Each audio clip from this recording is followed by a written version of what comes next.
नमस्कार, 99 न्यूज के इस बिहार झारखंड बुलेटिन में आपका स्वागत है। मैं हूं आपके साथ सोमनाथ तिवारी। आज विश्व पर्यावरण दिवस है।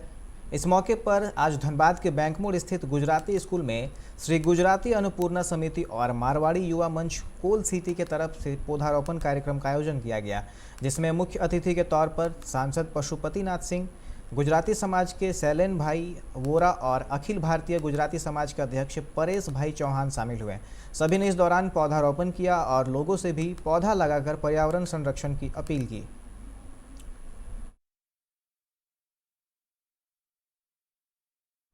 आज विश्व पर्यावरण दिवस पर कोयलांचल में भी जगह जगह कई संस्थानों ने वृक्षारोपण किया। इस दौरान भाजपा नेत्री रागिनी सिंह ने अपने आवास में भाजपा नेताओं के साथ दर्जनों वृक्ष लगाए।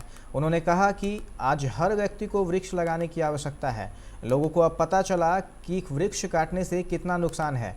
खासकर कोरोना की दूसरी लहर में लोगों को ऑक्सीजन के लिए काफ़ी मशक्कत करनी पड़ी।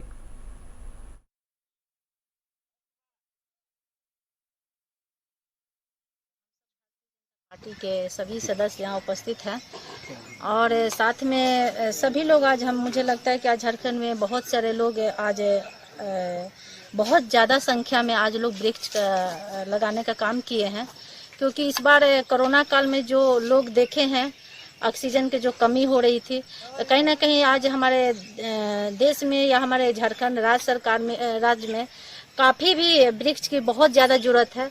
इसीलिए हम लोग सभी से आग्रह भी किए हैं कि जो जहाँ है कम से कम आज के दिन 10 से 20 वृक्ष जरूर लगाएं। झरिया के डीगवाडी न्यू एंजल्स होम स्कूल में पर्यावरण दिवस पर विद्यालय प्रांगण में पौधारोपण किया गया। विद्यालय के प्राचार्य MS अख्तर ने कहा कि ऑक्सीजन का महत्व कोरोना पीड़ित परिवार से पूछिए, जिनको वक्त पे ऑक्सीजन नहीं मिला। आज पेड़ों की अंधाधुंध कटाई की जा रही है, जिस पर सरकार को अविलंब ध्यान देना चाहिए। प्राचार्य ने देश के सभी नागरिकों से एक एक पेड़ लगाने की अपील की है।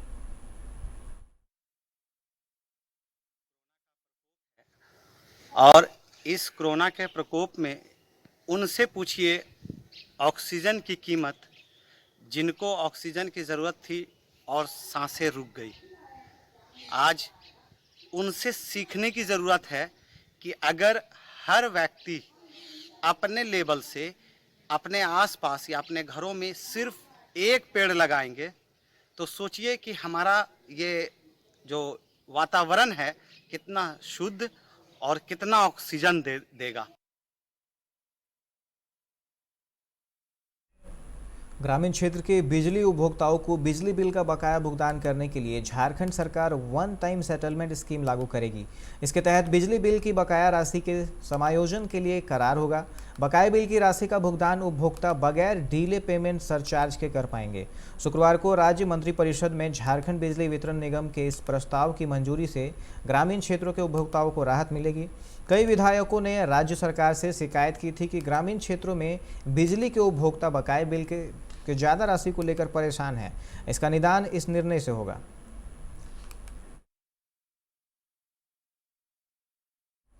झारखंड में शराब की बिक्री निजी हाथों में दे दी गई है। शराब की बिक्री का विशेषाधिकार झारखंड स्टेट बिवरेजेज कॉरपोरेशन लिमिटेड के पास अब नहीं रहेगा। राज्य में शराब की बिक्री अब 2010 के पहले जैसी व्यवस्था के तहत होगी। व्यवसायी और कंपनियां अब राज्य में शराब की थोक बिक्री करेंगे। कैबिनेट की बैठक में यह फैसला लिया गया है। 2010 में JSBCL का गठन किया गया था और उसे ही राज्य में थोक देसी और विदेशी शराब की बिक्री का विशेषाधिकार दिया गया था। चतरा सदर अस्पताल से शनिवार की अहले सुबह एक नवजात शिशु की चोरी का मामला सामने आया। हालांकि नवजात के परिजनों ने तत्परता दिखाते हुए अस्पताल से महज 200 मीटर की दूरी पर स्थित पोस्ट ऑफिस चौक के समीप से एक महिला के पास से बच्चे को बरामद कर लिया। उसके बाद परिजनों ने महिला की पिटाई कर दी और पुलिस को इसकी सूचना दी। पुलिस महिला को कब्जे में लेते हुए थाने ले गई। यहां पूछताछ के क्रम में पता चला कि आरोपी महिला जिले के इटखोरी थाना क्षेत्र के कल्याणपुर गांव निवासी इकबाल अंसारी की पत्नी अनीशा खातून है।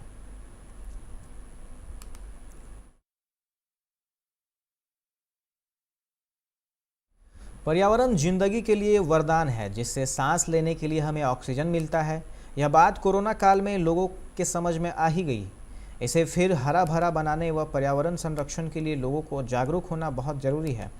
इसके लिए एक छोटी सी पहल ही बड़ी कारगर साबित हो सकती है। झरिया के सुदामडी रिवर साइड दोनों लाइन बीच निवासी व समाजसेवी उचित महतो व उनकी धर्मपत्नी वार्ड 52 की पूर्व पार्षद प्रियंका देवी ने मिलकर पर्यावरण संरक्षण को लेकर एक अभियान ही छेड़ दिया है। पिछले 11 वर्षों से लगातार किसी भी जन्मदिन, विवाह समारोह, प्रतिभोज हो या फिर श्राद्ध कर्म आमंत्रण हो, पर लोगों के घर जाकर उन्हें नई जीवन की शुरुआत व अपनों की याद के लिए पौधा का गुलदस्ता उपहार स्वरूप देकर उसे लगाने व सहेजने का भी आग्रह करते हैं।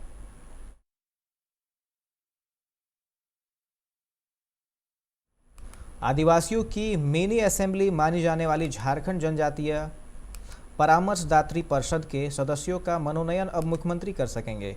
इसमें पूर्व की नियमावली के मुताबिक राजभवन की भूमिका नहीं होगी।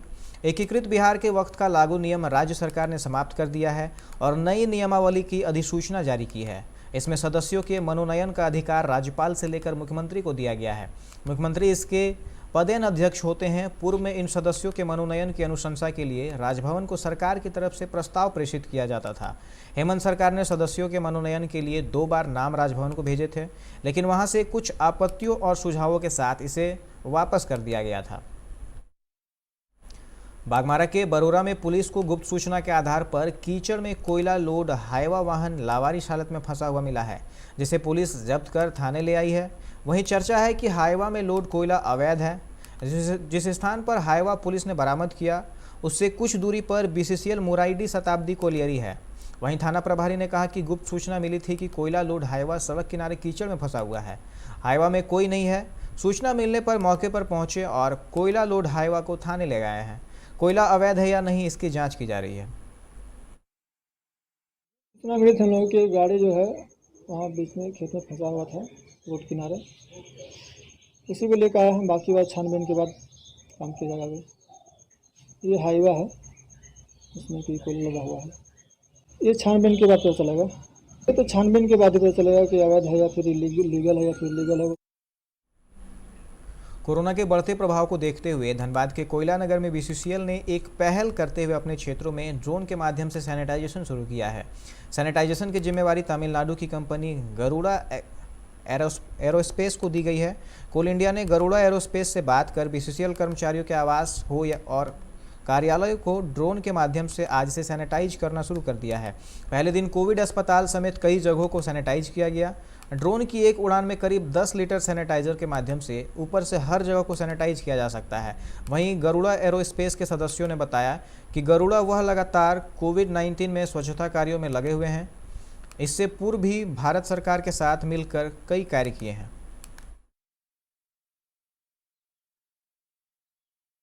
सैनिटाइजेशन हो रहा है। ये चेन्नई से टीम आई है।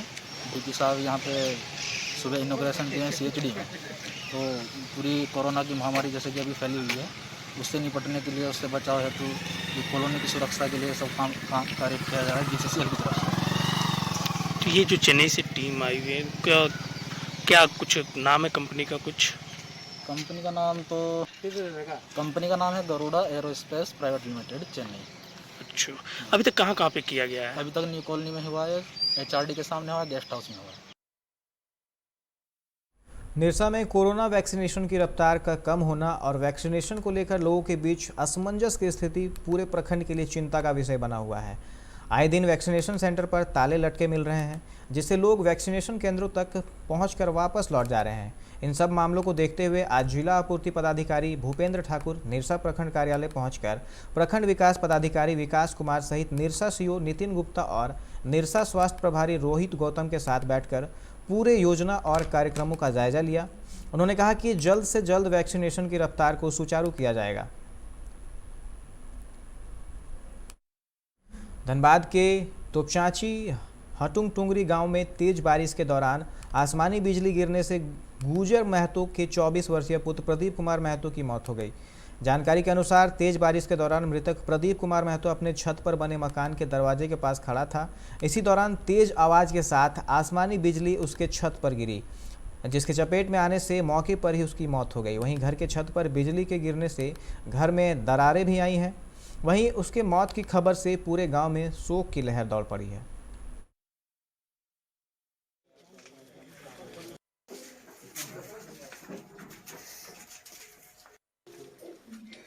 ऊपरे आलो बेटा, हमें नीचू आलियो घर जालो ने तखन के पनिया छूटले तबे हमें चढ़ लियो। तब देखो ये बटवा मर गिर रहलो बेटा रे। 2 भाई हैं और 1 बहन है। इसके पिताजी क्या? पिताजी एक्सपायर कर गए हैं। ये जो है सिर्फ इनकी माताजी हैं और 2 भाई थे, तो एक बड़े भाई हैं और एक वो थे। पटना के सबसे संवेदनशील माने जाने वाले पटना सेंट्रल जेल बेऊर में आज छापेमारी की गई। छापेमारी में प्रशासन ने जेल के भिन्न भिन्न वार्डों से 5 मोबाइल और 3 चार्जर बरामद किए हैं। आज सुबह अचानक हुई इस छापेमारी से जेल में कुछ समय के लिए अफरा तफरी का माहौल बन गया। छापेमारी उस समय हुई जब जेल के अंदर वार्डों में कैदी आराम की नींद फरमा रहे थे। प्रदेश की भाजपा जदयू सरकार पर लालू परिवार ने जमकर हमला बोला है। हफ्ते भर की चुप्पी के बाद राजद प्रमुख लालू प्रसाद विधानसभा में नेता प्रतिपक्ष तेजस्वी यादव और रोहिणी आचार्य ने सरकार की नीतियों की आलोचना की है। उधर लालू के बड़े बेटे और हसनपुर विधायक तेज प्रताप यादव ने भी हाजीपुर सदर अस्पताल का दौरा किया और नीतीश सरकार को खूब खरी खोटी सुनाई। लालू ने ट्वीट करके कहा है कि नीतीश सरकार में नकारात्मकता कूट कूट कर भरी हुई है। राजद के शासन में बनाए गए हजारों स्वास्थ्य केंद्रों को बंद कराकर भूत बंगला बना दिया गया है और स्कूलों को गैरेज बना दिया गया है। लालू ने कहा है कि यही कारण है कि नीति आयोग ने बिहार को नीचे से टॉप कराया है। डबल इंजन बिहारियों के लिए ट्रबल इंजन बन गया है। लोक जनशक्ति पार्टी के अध्यक्ष चिराग पासवान ने राज्य सरकार द्वारा प्रोन्नति में आरक्षण देने के बिहार सरकार के फॉर्मूले को गलत बताया है। चिराग ने प्रधानमंत्री नरेंद्र मोदी और मुख्यमंत्री नीतीश कुमार को पत्र लिखकर कहा है कि बिहार सरकार के सामान्य प्रशासन विभाग द्वारा SC/ST के विरुद्ध एक षड्यंत्र के तहत केवल 17% पदों पर प्रोन्नति देने की साजिश रची जा रही है। चिराग ने पत्र में लिखा है कि SC/ST के कर्मी सामान्यतः वरीयता सूची में सबसे नीचे होते हैं। वैसी स्थिति में 83% पदों पर प्रोन्नति दिए जाने के नाम पर सभी पदों को भर दिया जाएगा और ST/ST के कर्मी प्रोन्नति से वंचित रह जाएंगे। आरक्षण से संबंधित मामला सर्वोच्च न्यायालय में लंबित है। लॉकडाउन के दौरान जालसाज लगातार लोगों के बैंक खाते में जमा राशि हड़प रहे हैं। इस दौरान वे सरकारी विभाग को भी बेखौफ निशाना बना रहे हैं। ताज़ा मामले में पर्यटन विभाग के खाते से लाखों रुपये की निकासी की बात सामने आई है। ठगों ने पर्यटन विभाग के खाते से 9.80 लाख रुपये निकाल लिए हैं। विभाग का बोरिंग रोड स्थित बैंक ऑफ बड़ौदा की शाखा में खाता है। जांच में क्लोन चेक द्वारा ठगी की बात सामने आई है। मामले में विभागीय कर्मियों की संलिप्तता की भी बात सामने आ रही है। विभागीय अधिकारियों की शिकायत पर इस संबंध में SK पुरी थाने में मुकदमा दर्ज किया गया है। फिलहाल पुलिस मामले की छानबीन कर रही है। सिमराहा थाना क्षेत्र के पुरवारी झिरवा गांव में एक स्मैक कारोबारी को गिरफ्तार कर ला रही सिमराहा पुलिस टीम पर हमला कर पकड़े गए स्मैक कारोबारी मोहम्मद गुड्डू को ग्रामीणों ने जोर जबरन छुड़ा लिया। इस दौरान ग्रामीणों के हमले में 3 पुलिस पदाधिकारी घायल हो गए, जिसे इलाज के लिए फारबिसगंज अस्पताल ले जाया गया है। घायल में SI गोपाल जी सिंह, SI शिव बचन दास, गोरेलाल शामिल हैं। अभी के इस बुलेटिन में फिलहाल इतना ही। तमाम खबरों के लिए आप देखते रहें 99 न्यूज़। नमस्कार।